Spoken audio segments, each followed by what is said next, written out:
बिस्मिल्लाहिर्रहमानिर्रहीम। अस्सलाम वालेकुम नाज़रीन इकराम। उम्मीद करता हूँ कि आप तंदुरुस्त होंगे और दुआ करता हूँ कि आप हमेशा तंदुरुस्त रहें, क्योंकि तंदुरुस्ती से बड़ी कोई नेमत नहीं है।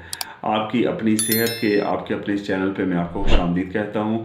नाज़रीन इकराम, आज मैं आपको एक जुशांदे का नुस्खा बताने जा रहा हूँ कि जो आप इस्तेमाल करके चंद दिनों में अपने फेफड़ों को मुकम्मल तौर पे साफ़ कर सकते हैं बलगम से और हर तरह की बुरी सिक्रीशन से और हर तरह के ऐसे मादों से कि जिसकी वजह से आपका सांस लेना दुश्वार हो चुका है और आपको वक्तन फ़वक्तन आप अपने आप को दमे का मरीज़ भी महसूस करते रहते हैं, सांस लेने में तंगी महसूस होती है।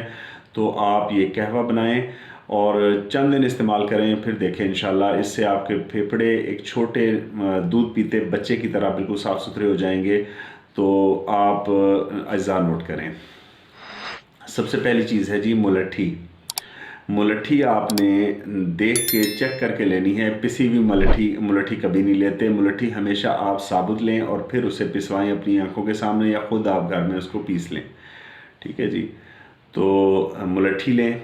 नंबर 2 उनाब, नंबर 3 किस्त शीरी, ठीक है जी, और नंबर 4 गुल बनफशा। गुल बनफशा आप लें 50 ग्राम, मुलट्ठी लें 50 ग्राम, किस्त शीरी लें 50 ग्राम, और जो उनाब है इसको आपने ग्राइंड नहीं करना, बाकी तीनों चीज़ों को आपने ग्राइंड कर लेना है। और जब आप बना के इस चाय को इस्तेमाल करना चाहें तो आपने 1 कप पानी लें। आप 1 कप पानी लें। 1 कप पानी में आप 1 चाय का चम्मच आप उसे शामिल करके आप पकाएं, चंद जोश दें। चंद जोश देने के बाद इसमें जैसे अर्ज़ किया था कि आप इसको जब पकाने के लिए रखें तो आपने 2 दाने उन आपके सिर्फ इसमें शामिल कर देने हैं।